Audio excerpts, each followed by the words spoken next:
Hello there everybody, thanks for tuning in to another video here on Armor of God.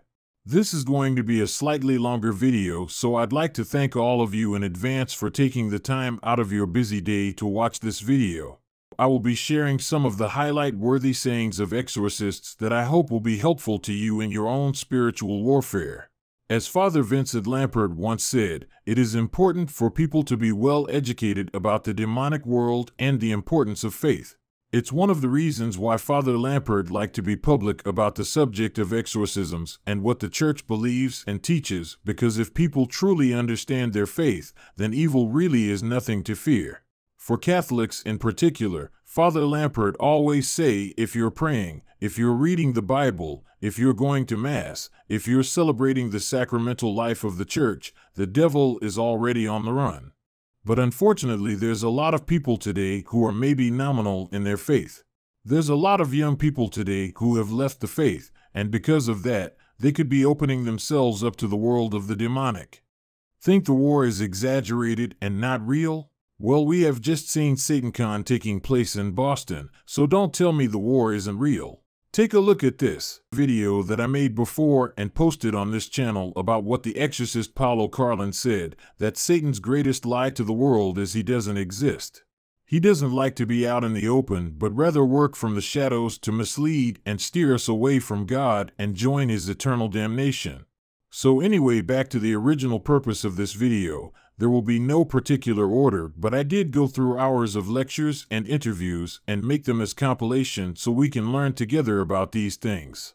I have included all the necessary links to the original full videos for each short clip in this compilation, so please feel free to click on the respective links if you like to see the full videos. This is the late Father Herbert Ryan, who was one of the primary consultants on the film The Exorcism of Emily Rose. One of the most fascinating questions and I often get it, is where do evil spirits go after they have been expelled from, let's say, a place, a thing, and particularly a person? Where do they go? And the answer to that is, we know that they return somehow to that realm of darkness called the realm of Satan, where Satan lives. Are they in this world? Be very careful what you mean if this world.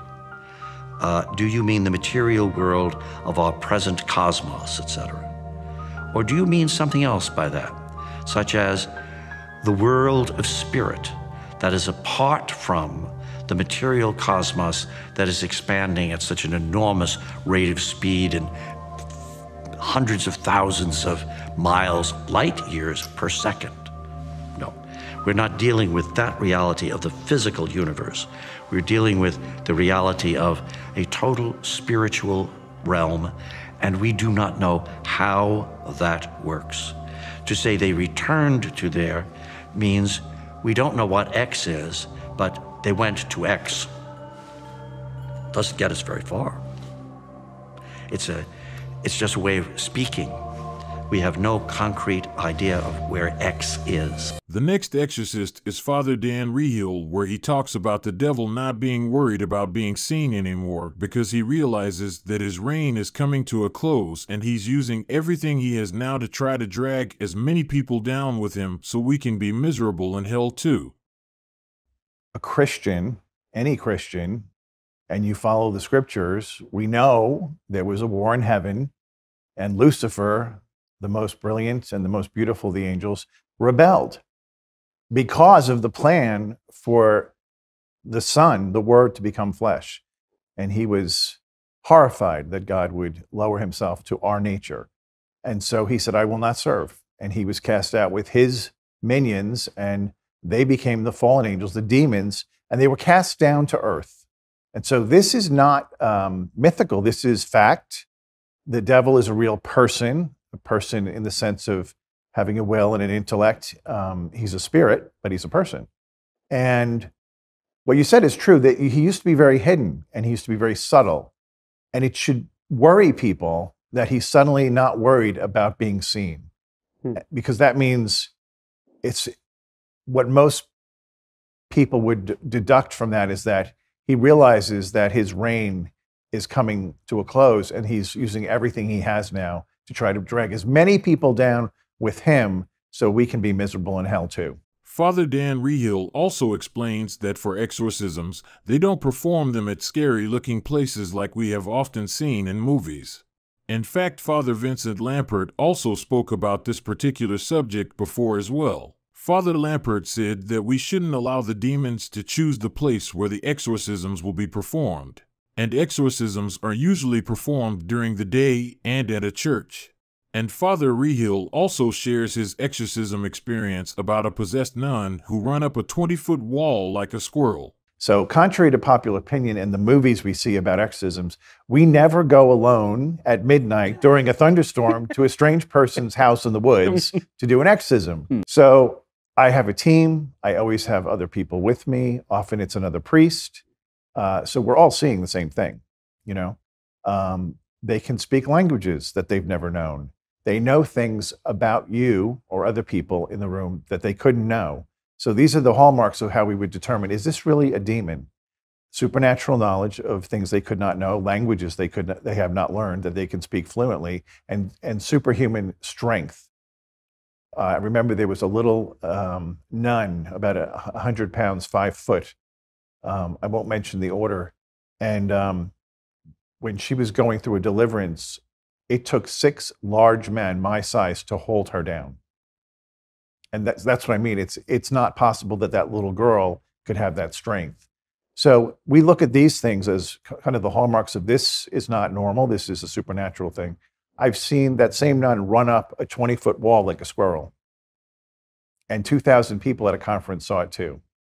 So there's the proof that that's not right. Can we all agree that's not normal? In an earlier audio clip, Father Dan Reehil spoke about the devil and his fall from heaven.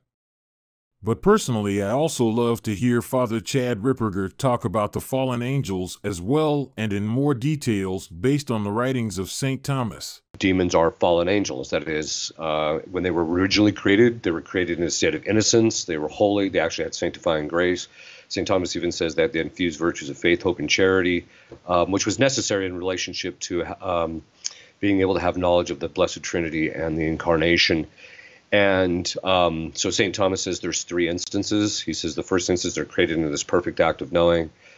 Then they make a choice. And then that's the second instance. And then that choice is either to follow what God has asked of them or not. They're assigned task, which is their nature. And if not, then they reject him. And then St. Thomas says in the third instance, they're immediately damned or they're immediately rewarded with the beatific vision. So it's a sequence of things that happens very rapidly. But basically, the demons are the ones who refuse their assigned task, that is, their fallen angels.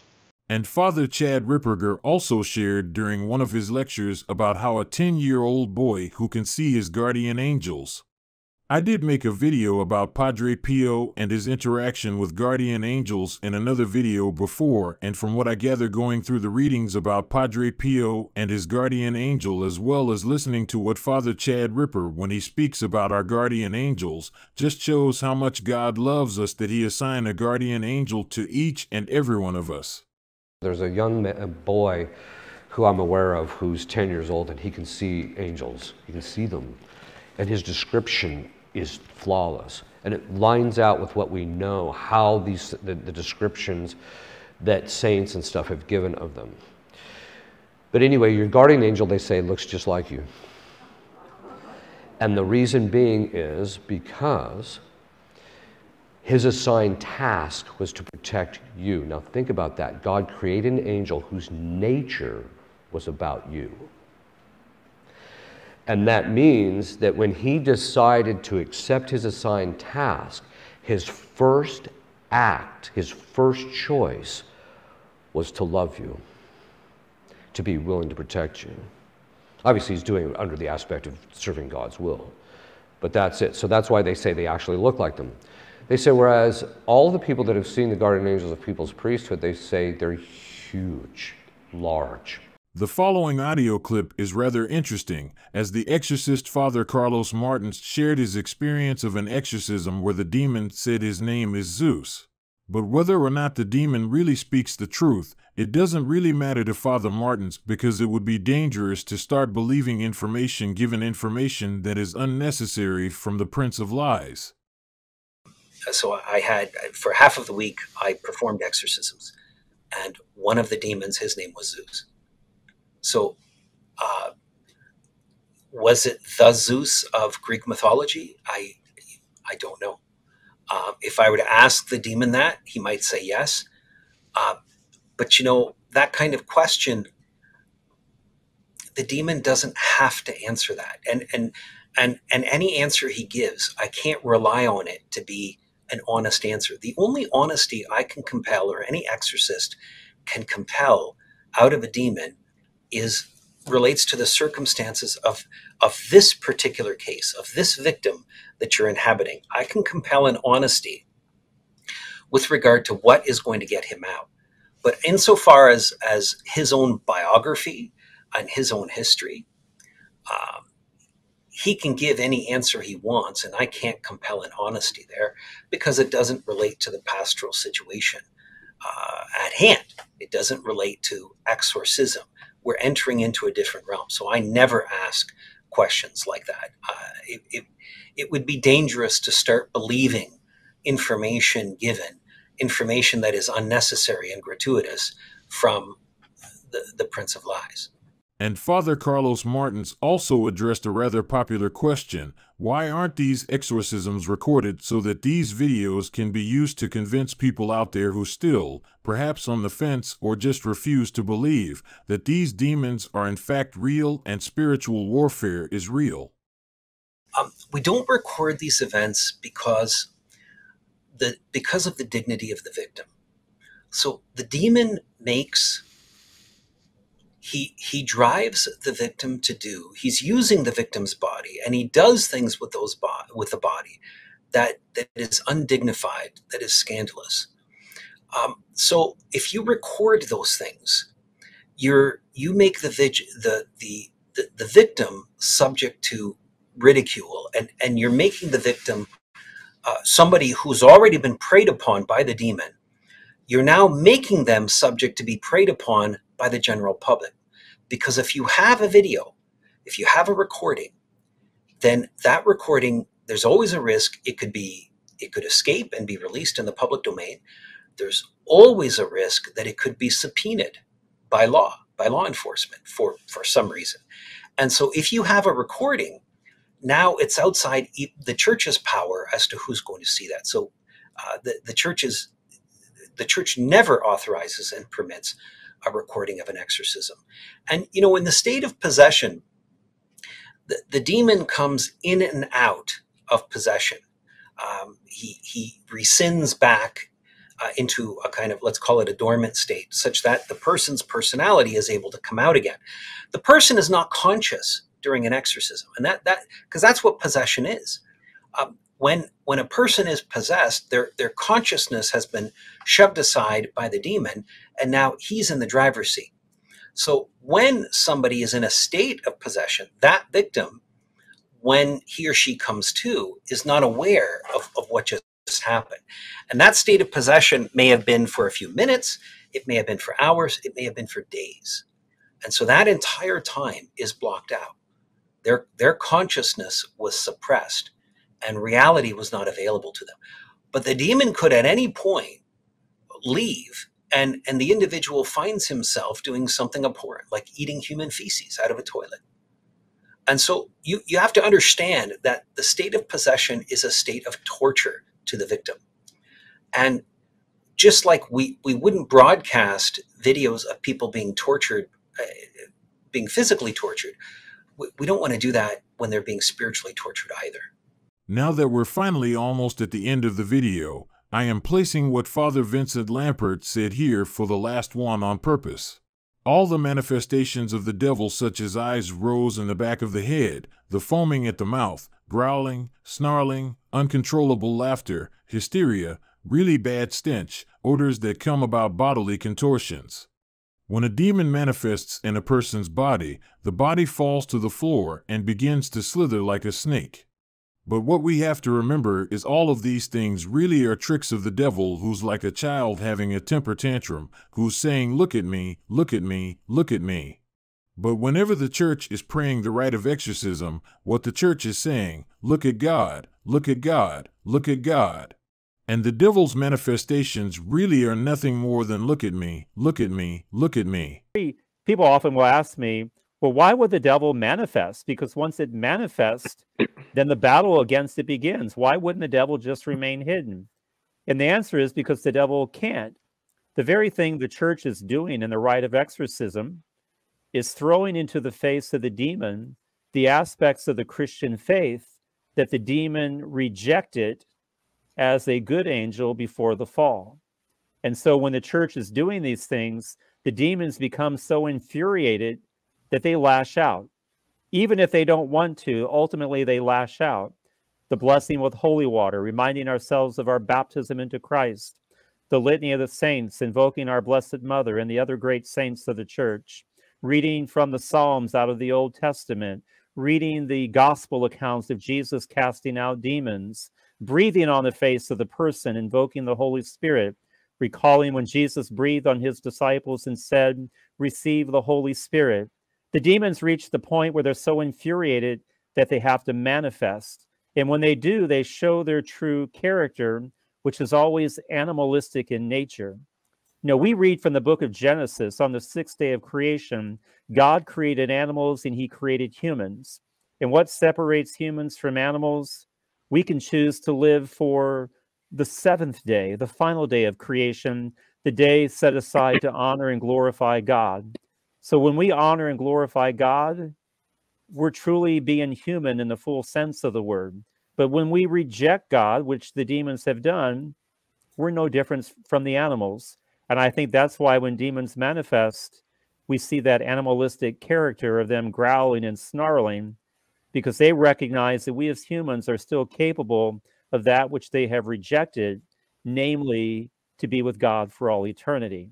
God created the angels, gave them incredible knowledge, and then God said, with the knowledge I have given you, will you turn to me or turn away? And Lucifer and 1/3 of the angels turned away. And in the Christian life, we are posed with the same question, to turn to God or to turn away. And unfortunately, a lot of people today are turning away from God, and that's allowing them to fall into the grip of the devil. The good news is that the human person has the capacity to change. We can convert. We can grow in our understanding and realize, wait a minute, turning from God was not the right choice. I want to turn back. And the ministry of exorcism is one of the ways that the church helps people who have turned their back on God to turn to God once again and to behold his face. That's it for this time. I'm so sorry for the long video and taking too much of your time, but I really do hope that you've learned a lot from these highlight compilation. If it's not really a hassle, please help to spread the message by sharing this video on your social media platforms such as Facebook and Twitter. If you have any feedback or anything at all, do let me know in the comments. Until then, thanks so much everybody for watching, for listening, and God bless you.